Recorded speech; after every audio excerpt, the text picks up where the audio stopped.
Good morning, East Bay. What is happening in Alameda, Contra Costa, and Solano counties? Learn about what's happening in our communities, an in-depth conversation so you know what's going on. We're talking to government, economic, political, nonprofit, and business leaders here in the greater East Bay. I'm Jared Ash, the host of the Capstone Conversation. Hey, welcome to today's episode of the Capstone Conversation. I'm your host, Jared Ash. Today, we are going to dive into water with Ernie Avila. Ernie is the chair of the Contra Costa Water District and an expert in all things water across the state of California. So, Ernie, can you tell us a little bit more about yourself and your background? Thanks, Jared. Yeah, I'd be happy to. I'm a licensed civil engineer in California with about 40 years of water experience. I have spent probably half of my career in public service, being a former general manager for a water utility. I've been the director of engineering at Contra Costa Water District. Also have a private civil engineering and environmental services consulting business with my wife. I've been at it now for, again, our business has been around for about now 22 years, incredibly enough, as a small business. Very happy about that. Two great sons who've been learning a lot from mom and dad, and they've been great in terms of their commitment to the environment. And I've been in the political world now, working at CCWD for about 8 years now. It's on my 8th year, and was a former planning commissioner for the city of Concord and on the design review board, and also worked as a transportation commissioner for the city of Walnut Creek way back when. So Oh, love wait, serving the I public. am currently the chair of the Walnut Creek Transportation Commission. How about, look at that. And I'm also chair of the CCTA Citizens Advisory Committee. So we have similar backgrounds. How about that? That's great. Uh, That's who I am. awesome. Well, thanks for your service to our community and everything else. And I like the background both in public service and government, but also the background as a civil engineer and as staff at a water district. It really lends to your expertise here. So the tell us about the state of water in California. People's mind is constant drought. Where is the future going? Big rain last year. Are we in for these swings with climate change? Give us just your take on an overview. So we've got a tremendous amount of challenges ahead of us. Probably the key issue that we all worry about and we think about is water supply reliability. And it's becoming pretty important, especially of late, because we're now starting to see the impact of climate change and climate variability, where before we had a more steady eddy type of flow of water through the Delta, for example, for us at Contra Costa Water, and this impacts other people, so many different Californians that are impacted by the Delta. What's happening now is that before we had water that we could get water from the Delta for like 3, 4, 5, 6, 7 months. Now what happens is our window for getting that water for our customers now is in about 3-month periods, because it's very flashy. Instead of water flowing at good quality for a more regular basis, now when the water quality comes, it comes intensely, for a shorter period of time. And so we've now had to adjust to an environment where now we've got to capture that water as fast as we can when it becomes available. You have those issues at the Contra Costa Water District level that are out there happening, but then you also have the demands for so many different customers in California, in Northern Southern California. When you've got so many people that are dependent on the Delta and Delta operations, there's a lot of demands that are placed on its operation that impacts so many different things. So it's one of the things that the Bureau of Reclamation has to deal with. It's one of the things that the state water project has to deal with whenever they start looking at planning for how they're going to provide water through there. And that impacts all Californians, because so much water goes between North and Southern California from that perspective. So we've got some very serious issues associated with how climate change is impacting how water gets used and operated. And the result also is you've also got agriculture, right? You've got groundwater issues that are happening as well. So, and then you've got the demands of the Colorado River, because the Colorado River impacts Southern California water customers. They have less water getting off the Colorado, meaning there's more demand or more requests to try to get more water from Northern California. So there's an ongoing issue associated with water supply planning and dealing with those types of issues and finding the balance between managing water in an environmentally sound manner, providing reliable water supply for our customers, while at the same time keeping industry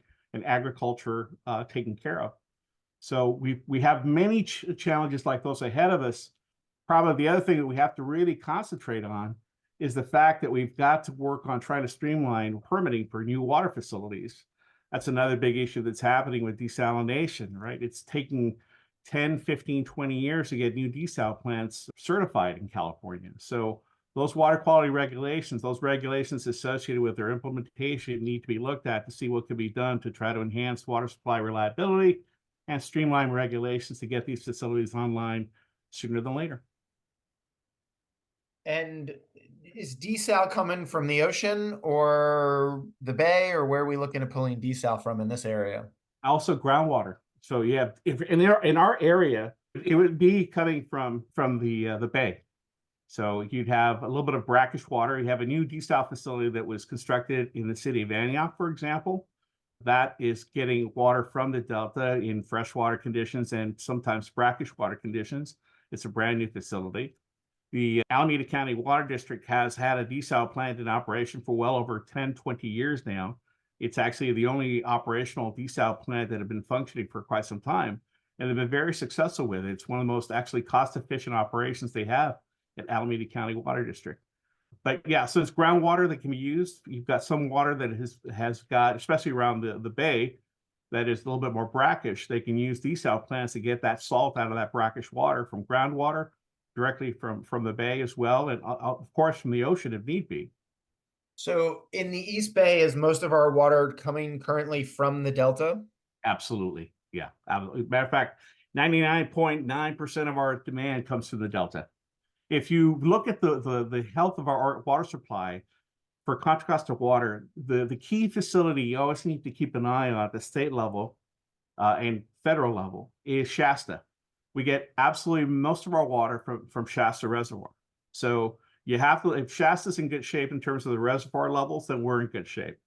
When you see them depleted, that's when we need to get a little bit more serious about how we manage our water operations. We do that anyway, but that, if you want a quick look at how the health of our water supply is, look at Shasta Reservoir. For example, I'll give you is if you look at the last drought, we had our reservoir got down to 33% of capacity.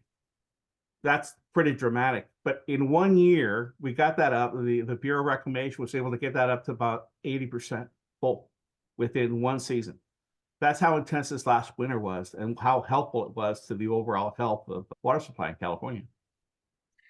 So when we're looking at the future of supply and infrastructure, you're looking at a couple different things. One, you got to catch the water more because it's coming faster in intense years, right? There's a lot of argument that water was lost from the past storms. And you're saying it only got to 80%. Could you have captured it 20%? And then do you need more storage on top of that? And how are we preparing for both of those things? So one of the great, yes, you need more infrastructure to make that happen and to use that. So one of the things that we've seen, for example, is we determined way back when that enhanced storage would be a great requirement and great for our overall water supply reliability. That's why 25 years ago, this community invested in the construction of the Los Vaqueros Reservoir. Before the reservoir was constructed, we had probably about 10 to 15 days of emergency storage available to us with our existing reservoirs. But Los Vaqueros provides us 6+ months of emergency supply. And so that storage element, that investment the community made over 25 years ago has really been a fantastic investment. We expanded the reservoir again in 2012 to provide a greater level of reliability so we'd be able to store even more water there. So overall, that investment we've made in the existing reservoir, if you were to try to build that today, is well over $1 billion investment that the community made, funded 100% by ratepayers. So that investment alone provided us tremendous amount of water supply reliability for not only enhancing water quality, because we could draw the water out and store water that is of high quality for the Delta and put it away, But what it also did is that there were issues with the delta, earthquake were to happen, or if there's a chemical spill in the delta, for example, we could survive off of Los Icaros for half a year, if not more, using the emergency supply that the Los Icaros provides. The other thing that we did too, Jared, is we invested in additional intakes to the delta. If you look at the delta, delta's got fingers at which the water flows to so many different locations in the delta. We invested in different intakes in the delta to try to where we could test the water to see where the best water quality is and tap into that location of the delta to provide the best water quality in the reservoir. So that required a tremendous amount of level investment in that. The other thing we're looking at is we're dealing with about an 80-year-old canal system that's frankly was designed for more agricultural type operations when it was built by the Bureau of Reclamation. Probably one of the biggest investment we're looking at right now is an $800+ million investment in the replacement of the canal into a pipe system that will minimize any infiltration of water. It'll minimize leakage from the canal system when it breaks, and also provides greater seismic reliability. So that's probably one of the largest capital investments the district's done in over 25 years, will be the construction, rehabilitation, replacement of the Contra Costa Canal into a pipe system. And that's well underway, by the way, in terms of the first part of it.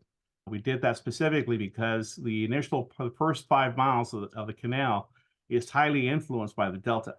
And so if there's high tides, what have you, there are times we have to worry about the berm. So we don't have to worry that much anymore because we've been replacing with pipeline systems for the last few years. So those kind of investments are what water supply reliability means it requires. So that's helpful to understand in terms of, right, what we're doing for that emergency supply in the reservoir, how we're piping. What are we doing to capture more rain? Because most of our water is coming from the sources prior to that, through the delta, right? Through the snowpack, through Shasta, down to us. How is the water district working with the state and other regional agencies? Because you guys aren't the only ones that tap into the delta. Right. So we coordinate very closely with the Bureau of Reclamation. So one of the things that obviously the State Water Resources Control Board, it makes a key role of making sure that whoever draws water from the delta has the right to draw the water. Right. So we work very closely with the State Water Resources Control Board and existing water rights to make sure that if there are folks that are interested in tapping into the delta, that it's done in a manner that doesn't impact our water quality. That's part of, we have a group that specializes and checks to see what all the new applications are for drawing water from the delta to make sure that their operation isn't going to be detrimental to our operations and the water quality we currently draw from the delta. As part of the beauty of the California Environmental Quality Act is they have to, whoever wants to do such a thing, take water from the delta, must comply with CEQA to make sure that they have clearly defined the potential impacts associated with drawing water from the delta to other users as well. And so one of the things that we do is we look at all those applications to make sure, and we assess what the potential impact is to our operation using our own model of the delta.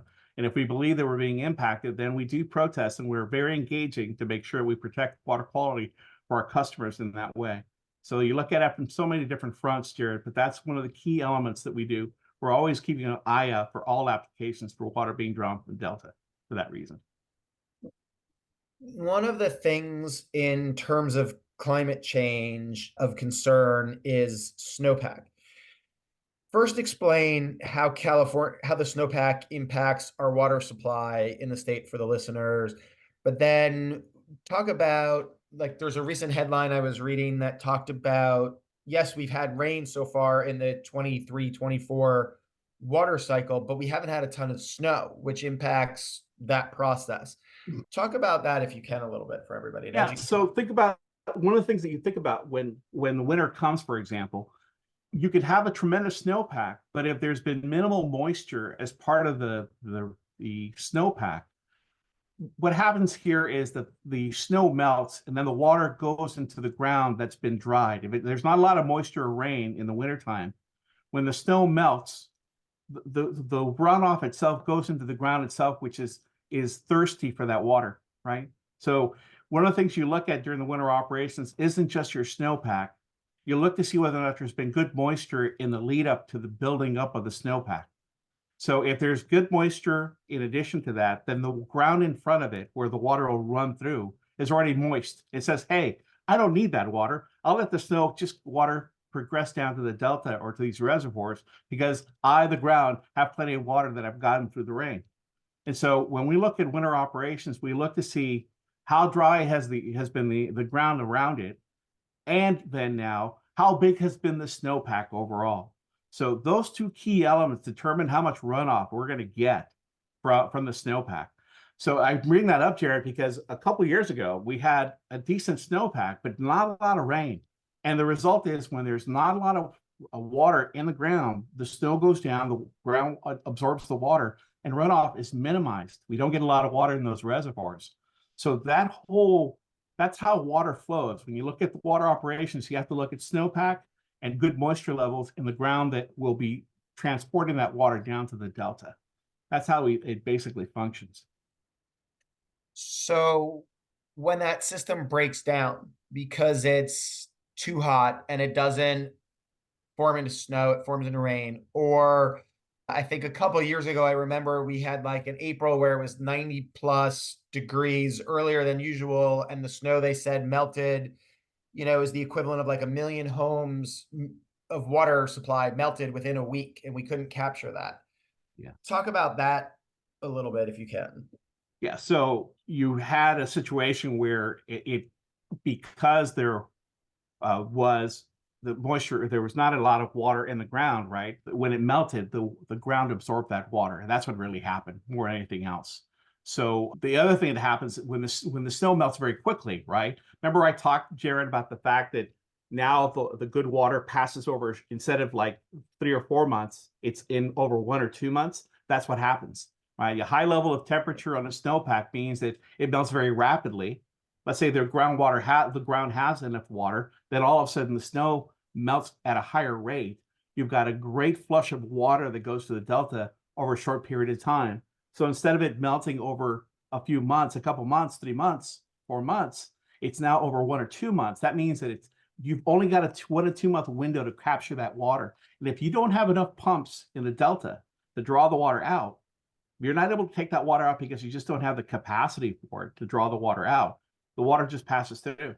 And then when we normally would have another 2 months to get that water, it's not there because now the water quality has degraded because our flush of water, the snow has melted quickly enough.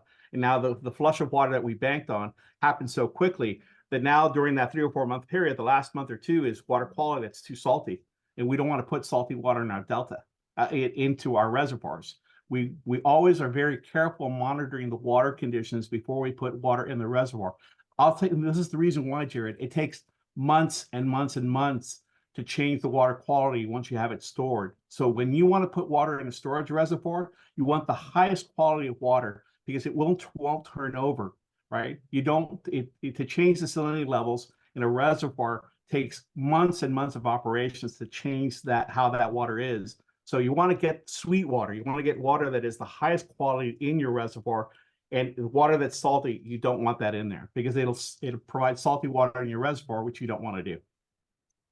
So do the agencies that pull water from the delta have enough pumps, or is that the end storage capacity to get that rush in the future? Well, we're always making that kind of investment. Right now for us, we're fine. Contra Costa Water District has enough pump because of our intakes. We have 4 of them in the delta. We have the ability to draw water when we need it. There are problems with other agencies or other entities that may have that issue. We don't have that issue ourselves. Probably the one thing I would tell you is really critically important for us, by the way, Jared, is that we also have screened intakes. Every one of our intakes is screened for fish. Make sure we protect the fish whenever we're in operation. So remember that the biggest issue, right, you have is the state water project, for example, is unscreened in terms of water that's being drawn. So that's a completely different animal, a much greater operation than our operation. We're 5%, 6% of what they draw from the delta overall. But that's the key thing for us. We have a lot of intakes. We've made investments in these intakes. So when the water is there, we're able to draw from it. And so, but we're always monitoring to make sure we have the right investment for that. We have a future water supply study that's going to be starting here relatively soon in the next year or so. that kind of provides us an opportunity to look 5, 10, 15 years in advance to say, what could be the water supply conditions in the Delta? And so what we do is we'll use the study outcome to make a determination as to we need to make additional investments in our pumping capacity, conveyance capacity, and even storage for the project for Contra Costa Water. We'll also look at the sources of water too, Jared. So we it's like looking at the possibility of where we can draw water or where we can buy water to make sure that we always have a high level of reliability for our customers. See, Jared, for us, the key thing to remember is we are a 24/7 operation. When you go and turn the tap to your, when you get some water, you want to turn the tap, you want water to flow. That's a lot of responsibility that comes with our ability to always be able to deliver that water to our customers. It's got to be of the highest quality. We've got to make sure that the treatment of the water is of the highest quality as well, that it fully complies with state and federal regulations. We got to make sure the infrastructure, the pipelines, the pump stations, the reservoirs are in full operation, have enough storage, enough capacity to provide that water at the pressure that it needs to be. All of those issues are attributable to make sure that we're always there for our customers 24/7. You turn on the water, it's reliable, we bank on it. And with that comes a lot of responsibility, these types of investments that we have to do and studies. So that's helpful to understand. I want to pivot a little bit to talk about agriculture. A lot of the arguments about water in California is there's actually enough of it for the people, but we feed the rest of America and we feed the rest of the world. I was talking to somebody that said, we send so many almonds from California to China that's one of our biggest water supply problems. I don't know if that's true or not. Talk to me about agriculture and finding that balance of water use from your perspective. So obviously, when you look at it as agriculture is a key industry in California and the world, right? We got to feed a lot of people. I look at it, I've heard the discussion about almonds, and my position is you have to kind of look at the big picture.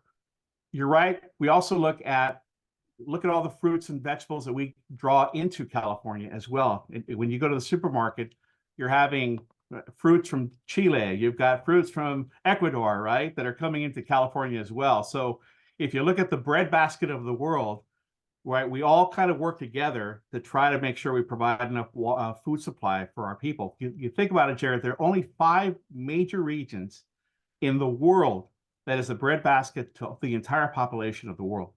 So California is one of those. And I don't know if you knew that. So on average, I believe there's in California, our rivers and streams, the Delta, et cetera, provide over 200 million acre feet a year in water. There's on our average year, I think we take municipalities and cities take 5% of that on average of that water supply. Agriculture provides probably about in the order of about 20 to 25% of that water. The rest goes to the environment, right? It's water that flows through the Delta, flows to the streams, and continues on. So you have to kind of look at the big picture and realize that when you look at water consumption in California, yes, ag is a big user. Yes, municipalities are a big user, but so are making sure that we meet enough of our environmental requirements and we take care of the environment as well. So finding the balance, right, dealing with all that, you have to kind of look at the big picture of the breadbasket of the world and say, yes, the California water is used for almonds that are sold to China, but we also have the opportunity to import water that's being used to generate fruit that we consume here in California as well. But I didn't know if you realized what the percentages were for municipalities, for ag, and for the environment. It's pretty incredible. Yeah, well, I think that's why I was asking the question. I do know California produces a lot of food for the rest of the country and the world. Something like 90% of strawberries and watermelons and lettuce and other things come from here. And so the water supply is doing that, and it creates billions and hundreds of billions of dollars for our economy here in California. It is something that makes us a global powerhouse. Let's talk about recycled water and where is the future of recycled water going in the East Bay? How can that help us reduce and conserve? So, Jared, it's a great question. It's one of the things that most people don't realize is that recycled water is a critical element of our water supply system. You know, when I talk about when we look at future water supply needs for Contra Costa water, 10% of our water supply is recycled water. And most people don't realize that. When we look at what our anticipated demand will be met by recycled water, it'll probably be 15 to 18% of our water supply will be recycled water overall. If you look at the Concord Naval Weapons Station, for example, that's going to have a tremendous market for the recycled water. There's a dual pipe system that's anticipated to be constructed for recycled water and domestic water for that 14 to 15,000 home development in Concord. So recycled water is a critical element that we anticipate, and we work with Central Sand and others to enhance the use of recycled water. What's going to be interesting here, what most people don't realize, is there's a real challenge ahead for recycled water.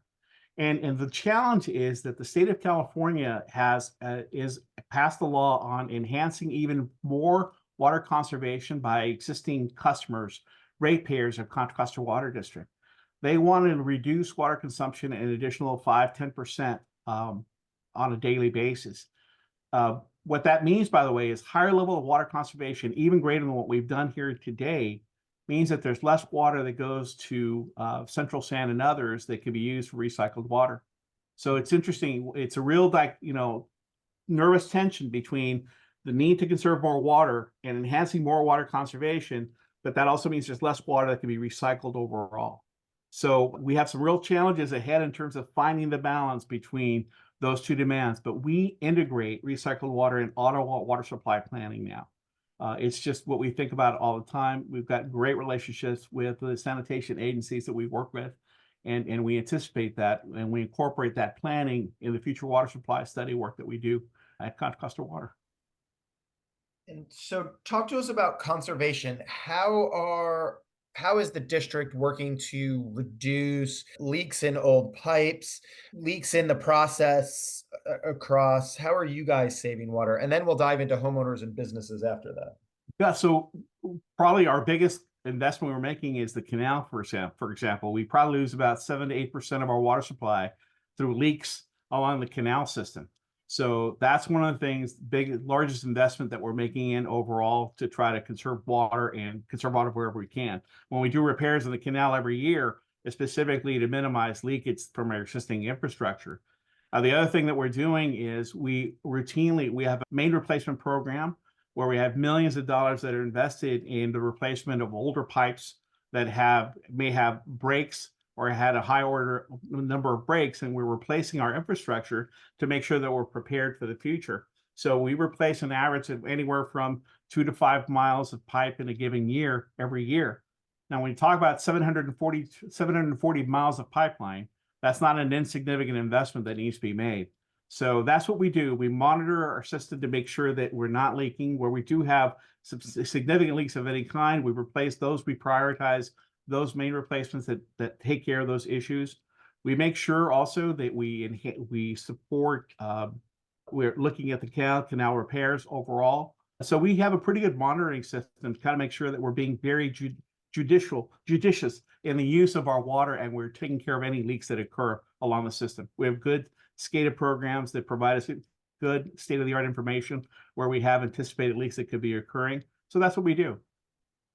And what kind of technology do you deploy to detect those leaks and to increase efficiency on pumps and everything? So what we do is we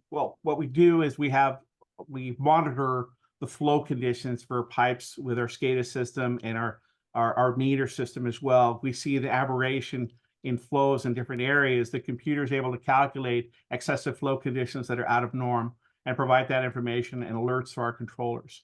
So that's how we're able to use that kind of information in the treated water service area to try to keep an eye on that.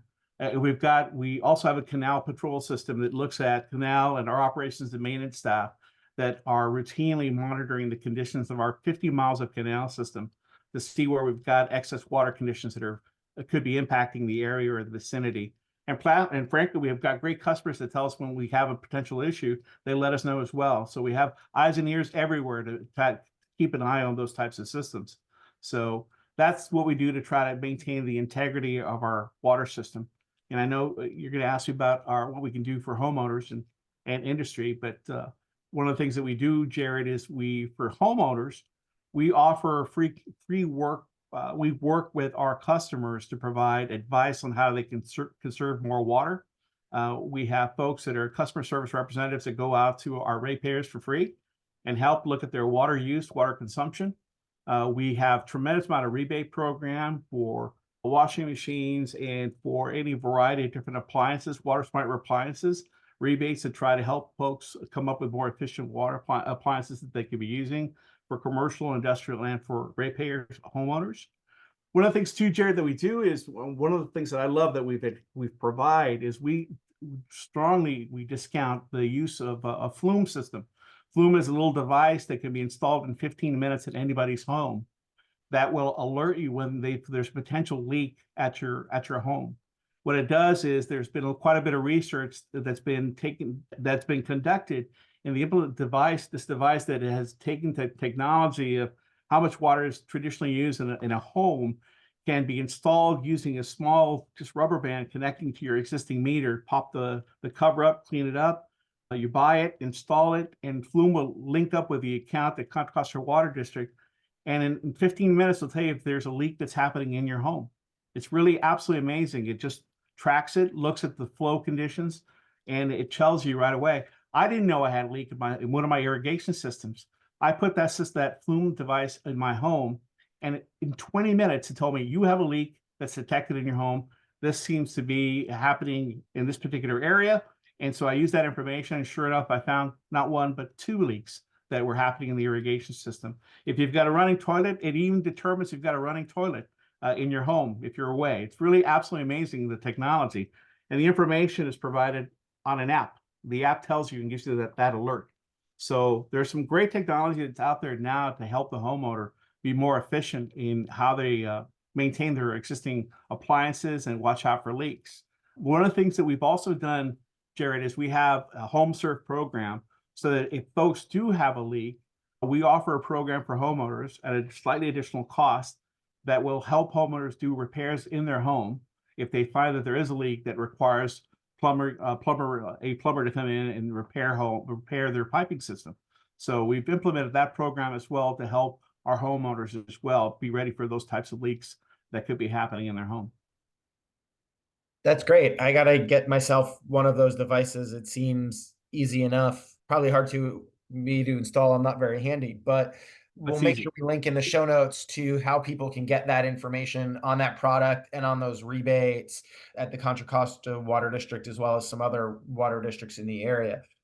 One thing along those lines we're talking about how I can help at my home, but the supermarket shopping center down the street has ornamental grass. The gas station on the corner of Ignacio and Oak Grove and Walnut Creek, where I live, has ornamental grass at a gas station. And they're watering half of Ignacio and half of Oak Grove every time they water it, yet I can't run my sprinklers in a drought. How do we transform those places as individuals, as people in the neighborhood? How does the water districts work with them to make those long-term changes? So, Jared, we look at rebate programs to help them convert their lawn to a drought-tolerant type planting system, right? Well, that's one of the things that we do. Fundamentally, within the state of California, these uses for grass for these different regions, these different types of uses, is probably going away. It's going to get probably very hard to try to get these types of landscaping that's not being used, like in backyards, for example, is probably going to go away overall. But what we have existing uses, the best thing to do is to our rebate programs that we offer are phenomenal to help folks try to convert their existing green, non-usable kind of lawns into something that's more at least drought resistant, drought tolerable overall. So we can work with them on that. The community is great, by the way, of kind of encouraging commercial businesses to do that. Plus, think about it. In the grand scheme of things, they've got to pay a water bill, right? Water costs are going up, right? The more water you're using, the more expenses that you have. It takes away from their profitability as well overall. It's in their best interest to look at this kind of investment, especially if the water district is helping to defray the cost of this kind of investment for them. Plus, the community encourages it, and they really appreciate it when you have folks that do that kind of conversion as well. So, when you go next time you go fill up your gas, make that recommendation suggestion to the owner. Just make that comment, and it'll make a difference. I say that because, Jared, the one thing that this community at Contra Costa Water District has done is tremendous. They were very responsive. We probably have one of the best response rates to droughts, bar none, in California. When the state asked for 15% reduction, we got pretty darn close to 15% reduction. If you look at the overall water consumption of where we were 20 plus years ago, we're using almost 20% less water than we were then. But population has grown, not gone down. So whenever we have asked our community to respond to a drought because of a state emergency or localized drought or even a moderate drought, this community responds. They're very highly educated. We work very hard to educate and get the word out to all of our customers about the importance of conserving water. And this community does a tremendous job. And part of the thing we do about that, by the way, is we work very hard to be prepared for these droughts, and this public education outreach to our customers, very effective. This is a great community that responds very well to water conservation when it's out there, especially during droughts, Jared. That's great to hear. One final question comes to mind. Any legislation that you're aware of? I know you're not a Sacramento lobbyist, you're a water engineer, you work locally, but any big picture items in Sacramento that we should all be aware of locally? Well, the water consumption, the per capita, what I mentioned about water conservation being a way of life, the reduction in water consumption requirements for all customers in California, all of them, is going to have tremendous impact on water agencies. I say that because what most people don't realize is 95 to 96% of the cost of providing water is fixed cost, Jared. So 95, 96 cents of every dollar we get is there to pay for pump stations, pipelines, reservoirs. Only the volume of water, 3%, 5%, only that drives electricity, chemicals, etc. Right? So you have 95, so whether I deliver 1 gallon or we deliver 1 million gallons in a day or 50 million gallons in a day, I still have to make sure that the pipelines can deliver that 1 gallon or 1 million gallons of water. I got to make sure the pump stations are there, the reservoirs are there, the chemicals that I need are there, the laboratory to check on the water is there, the canal system is reliable and is there. So overall, when you've got fixed costs that are there and you've got a demand reduction in, you've got to now conserve more water, I still have to generate enough revenue. We still need to generate enough revenue to make sure we can maintain those facilities. So we're going to conserve more water. But what that means is I'm going to have less water. That means we've got to deal with the fiscal impact associated with that. Less revenue coming in, but my costs are fixed. We've got to deal with the rate issues are a real big issue about water conservation and water rates. They're directly related to each other. And when you think about folks that are in fixed income, right, this has a direct impact on a lot of folks, not everybody, but has an impact in particular to the low income folks that are fixed income ratepayers that have to deal with higher rates associated because we've got to maintain the existing water system. And now we've got to conserve even more water. We already do a tremendous job already. Matter of fact, if you think about it, Jared, the reason why we've been able to provide water for the growth in our population is because of water conservation savings by existing customers. That's what most people don't realize. How is it that we can allow more growth to occur when there's a major drought happening? It's because, as I mentioned, Jared, our community is responsive. They've conserved water tremendously.